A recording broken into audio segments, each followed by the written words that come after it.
Okay, so look, I spent hours and hours unboxing and putting this stuff together and everything, and I'm in the edit suite, and I'm like, this is boring.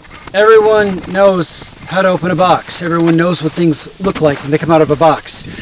So I feel like the thing you really want is what's it like to ride the LiftX.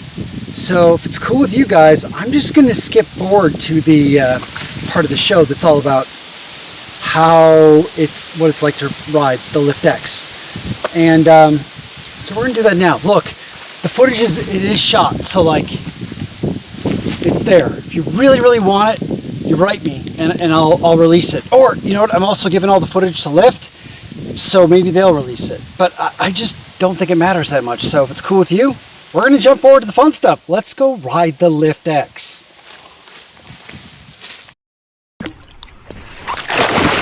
So tiny.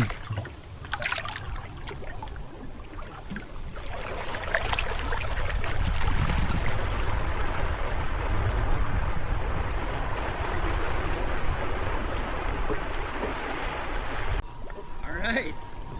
Well, I got up my first time.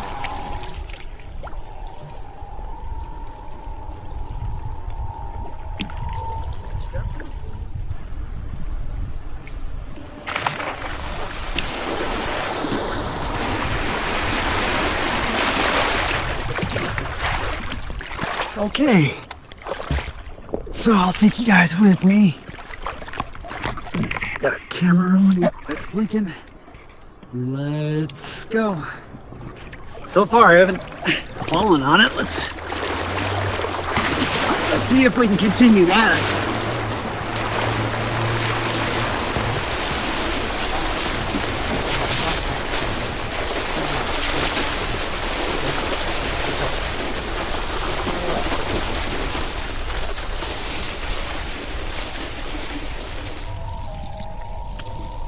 Okay, so what's it ride like?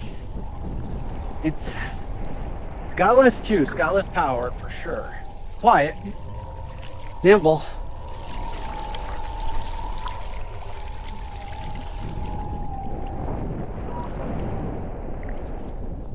Oh, really good. Here's what you need to know about the LiftX, because it doesn't really fit into any decision matrix for choosing an eFoil that I've ever had to deal with before.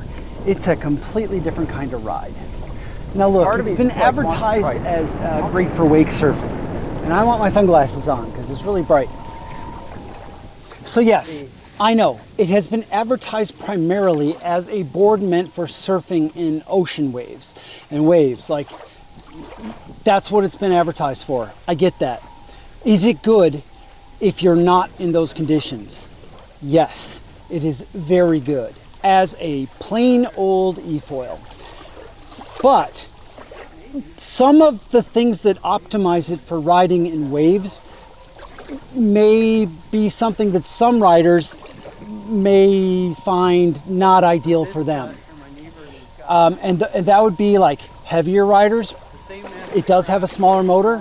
So heavier riders, I'm talking 200 pounds.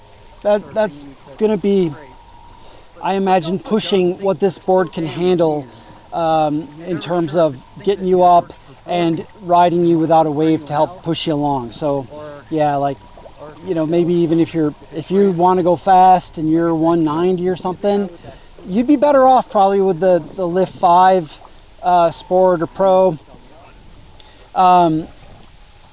I would say, like, I'm definitely an eFoiler who likes to go really fast and have a lot of extra power, like extra power that I don't even need all the time. Power in my back pocket. This board doesn't necessarily have it, but it's, I would say, for the way most people ride that I've ridden with, they don't go wicked fast. And they don't need tons of power. They don't carve super duper hard and need to power out of those turns. If you're the kind of eFoiler that I would say is 90% of the people I've seen eFoiling, this is probably good enough for you. How long can you ride on it? It has a much smaller, much lighter battery. Well, I'm getting 35 minutes out of it to 10%. That's decent. That's not bad. If I could catch some waves here and there to ride for free for a little bit, I'm sure I could extend that quite a bit, actually. So it's not that far off from what I'm getting in a normal, you know, in like my normal pro eFoil for Lift 4 or Lift 5.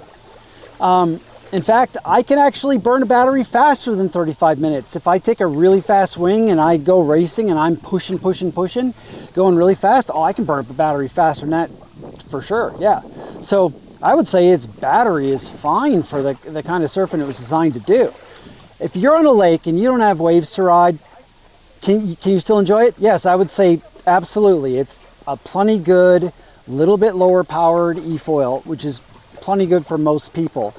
If you're a lighter person, like thinking for my daughter, this board is made for her.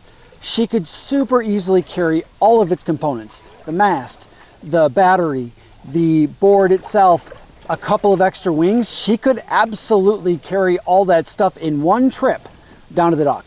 No doubt. She could do that. Not a problem. And for her weight, she could probably ride that thing for 50 minutes. It's perfect for her. So I'd say a lot of women that I know that ride, they would really like this board. And for them, for like their body weight, it's more than enough power. And how they like, if you like to ride a little less aggressively, totally going to do it. I'm still trying to figure out if it's a viable race board if you put the Pro mast on it, or sorry, the Lift 5 mast on it. You can do that, and it behaves much more like an eFoil, like a pure motor eFoil. In fact, it behaves a lot like the Flite Ultra L, but it behaves like the Flite Ultra L, with the exception of you still get to use Lift's wings, which in my opinion is an advantage. The fact that it can use both the LiftX mast and the Lift 5 mast really gives it a lot of viability as a fast, light surf eFoil. That thing is so low friction. When you let go of the trigger and it flies by itself without the motor, it feels very frictionless. Like, I don't notice a ton of drag down there at all. I mean, I guess I notice more than when I ride a pure unmotorized hydrofoil. Yeah, I mean, I notice more, but there's also the battery. I mean, like, it's hard to make that comparison. Man, that thing is so low on friction. It's really well designed. If I had the opportunity to ride, if I was on like a Great Lake, Lake Superior, Lake Erie, Lake Michigan, like, man, there's waves on those lakes that you could totally take this thing, go surfing. So, in fact, like if there's even just a medium-sized boat that goes by, you could easily wake thief for a while behind that too. So, it's a really fun board that, I mean, it's first of its kind, and it's really cool. It's really fun. And when I ride it just on flat water, I feel more like I'm at a skate park. Like the way it can zigzag and tick-tock that board. I mean, it steers sharper than any other eFoil I've ever been on. Like I can do these lower speed tricks, and I can hop that board so easy. It's so light.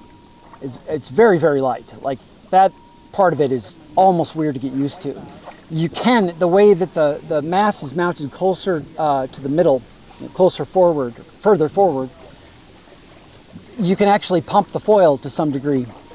And I would say if you get the right tail, right wing on there, you probably could be able to pump it. And that, yeah, man, it is really cool. I think it's worth trying. It will be a little bit harder to get up on than a standard eFoil. I don't know if it works for a first eFoil, for a family or something. Maybe. I mean, again, I'm going to go with my old adage that you should get the smallest board you can, because you'll eventually learn to get up on it, and you'll eventually master getting up on it. And once you do, you're going to appreciate the smaller size. I'm riding the 4.8, and it comes in various sizes. I'll put them up here. And I did that because Nick, I mean, I didn't even ask for this. Nick sent it to me because he wanted my opinion on it based on the kind of eFoiler that I am, and to see how well it worked for someone who's on, on the flats, on the fresh water. He wanted to know if I could have fun with it, and I did have a ton of fun with it. So I'm going to share a bunch of clips from things I was playing around with. One thing I did not get on video that I really wish I had had a chance to get on video, but I think we're a little late in our season. People are already packing their boats in, and my lake doesn't have a lot of big wake boats on it to begin with. But I think I might have missed this, is doing more wake surfing. It works. I'm able to surf for quite a while behind even little wake spine pontoon boats. It works better than I thought it was going to work. But you know, at the same time, man, as soon as I wrote it, I was like, oh, I want to get this thing out in the ocean. I want to get this thing out in a swell. I want to like have my son try it, and like he loves to surf and everything. And I'm like, oh, I think he's going to really like this board. I could totally see this being part of my future.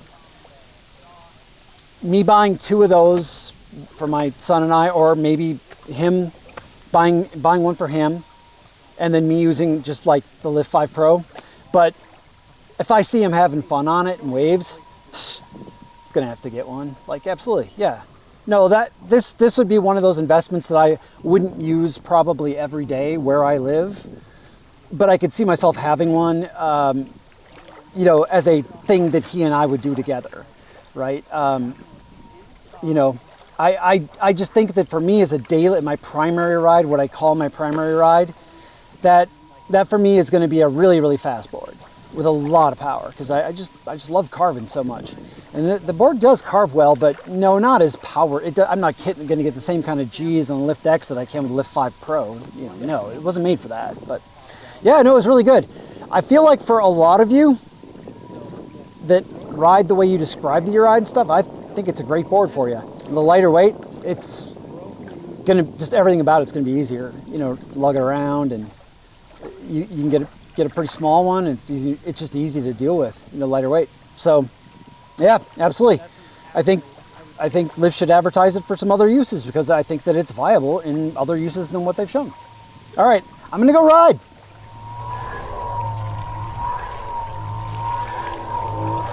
God, I haven't pumped in a long time.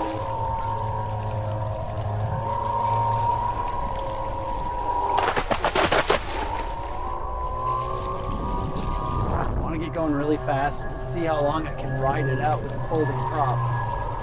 But it dips as soon as I do it. I'm gonna try standing further back. Now I need waves. I need a wave. Come on, Dusty. Come give me a wave, Dusty.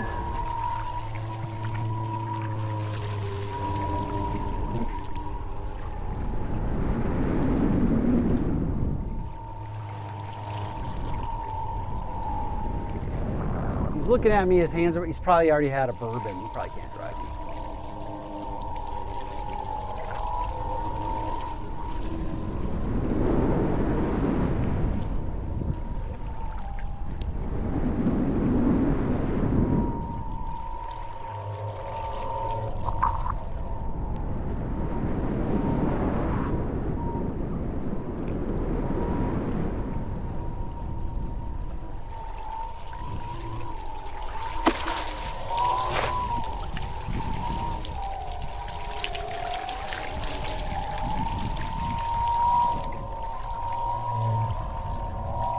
Sent him all the thought signals I could. I hollered up there.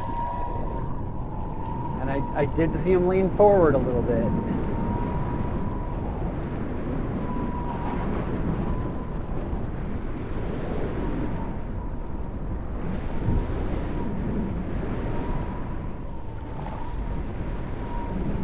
Yeah, it carves nice and hard.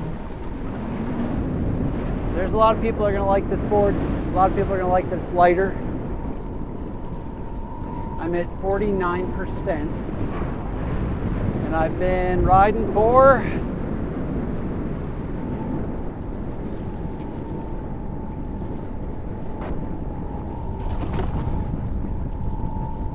21 minutes. Oh, wave. Okay, it's a pontoon boat. Let's maybe. Who knows?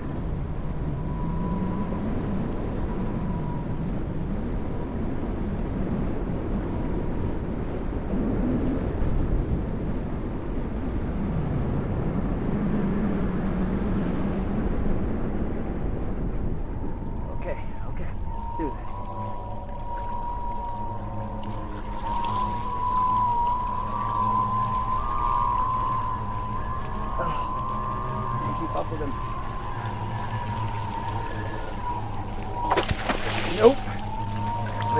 big enough. Go on this side.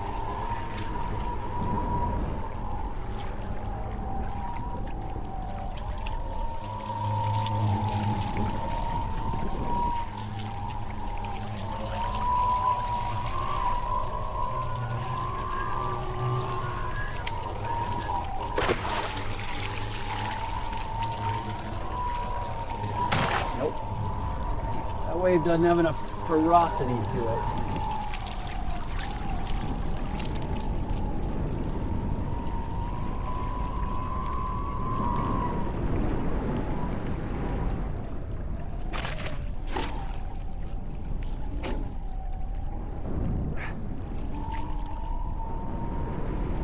Nope.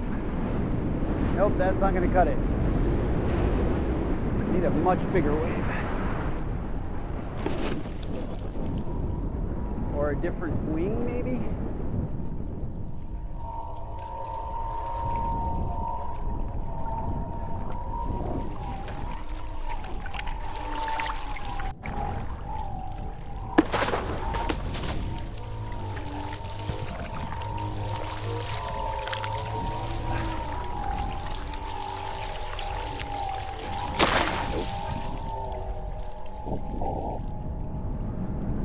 Finger's getting cold.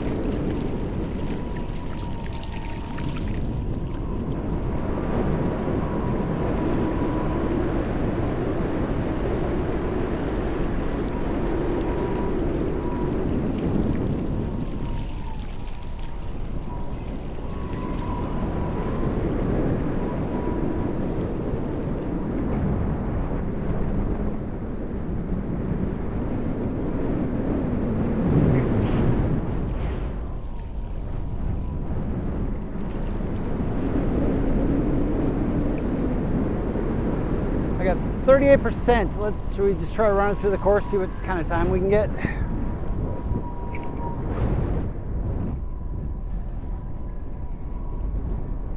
Hardly got a race wing on there. Hardly got a race prop on there. Hardly riding a race board right now.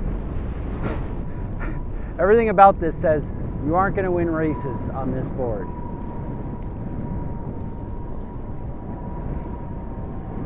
And I've got no knee brace. A lot of things not working to our advantage here. All right, here we go. Here we go.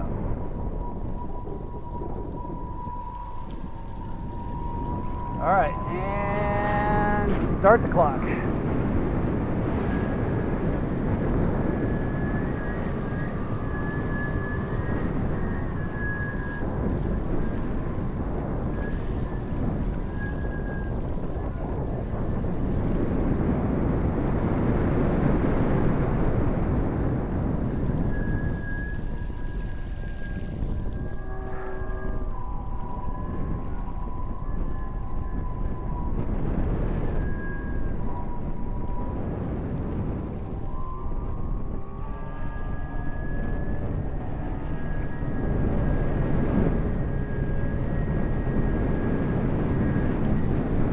Getting some serious vibrations going on back there.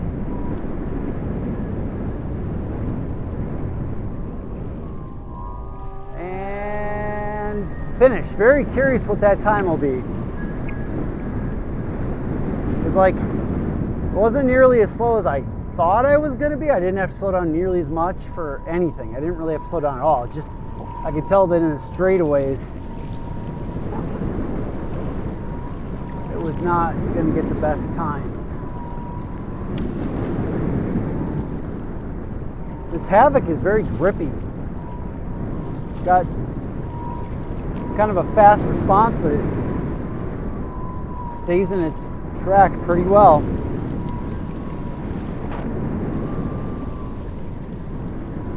It's often described to me as a very dynamic wing, and you're like, well, what does that word mean? I guess I think of dynamic as it's very good at doing different things. So like when I think of dynamic, I guess technically I think it's something that changes shape to fit what it's needed to do at that time. But since the wing can't change shape, I'm going to go with what they mean by that is that it's good at low speeds, it's good at high speeds,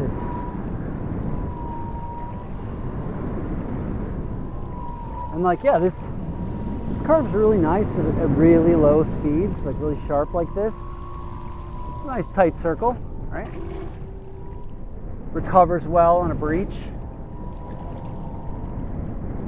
It's okay, you know, I guess it really falls apart at high speeds. Like a lot of vibration. Fingers cold. I want to like tuck it inside and use my middle finger to trigger, like to hold the throttle down with.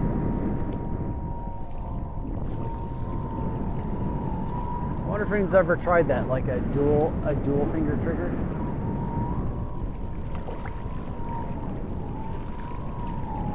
A little more control.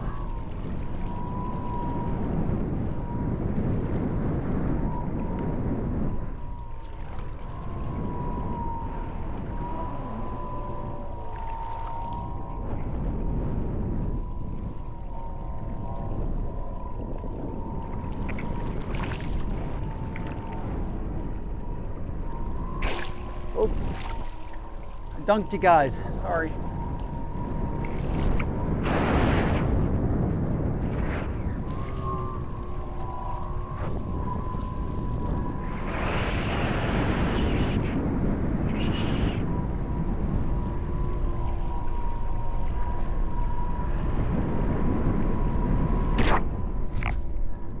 Yeah, this thing carves pretty sharp because I keep dunking it when it's behind me, so it tells me I got pretty low.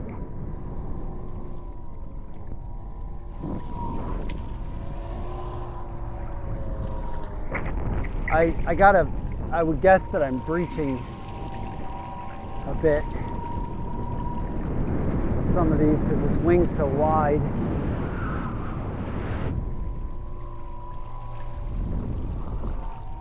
But I'm also really good at sinking that wing just from the 100. I'm so careful to keep my mast low.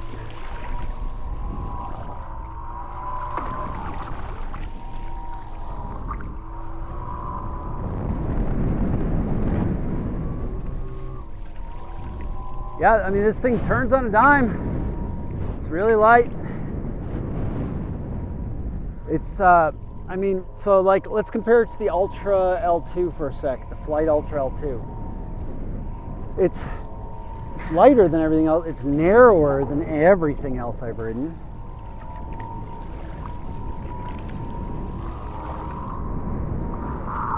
I mean, it's lighter than everything I've ridden from Lift, that's for sure.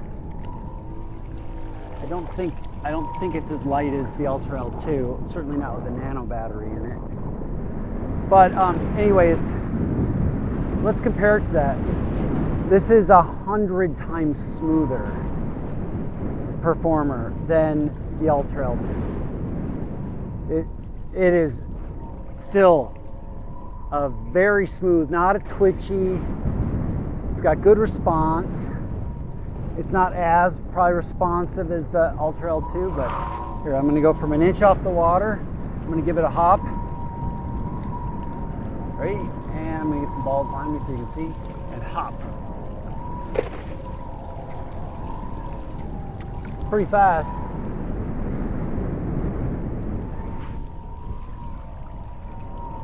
Doing 14 miles an hour according to the controller. 15. All right, and hop. Pretty fast. Pretty fast, and I can thread anything.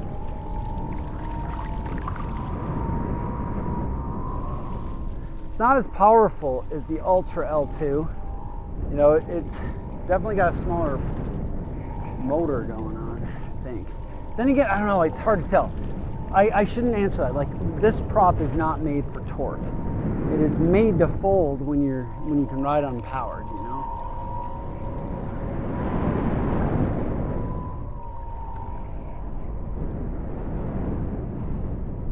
All right, I'm at 10%, so I'm gonna bring it in.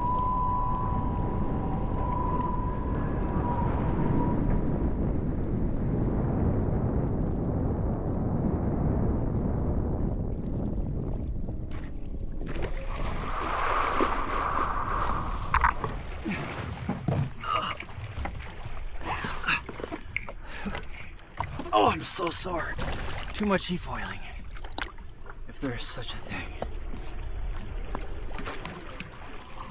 The keeper calls.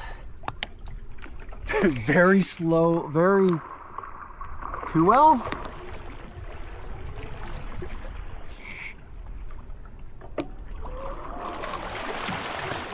It stays.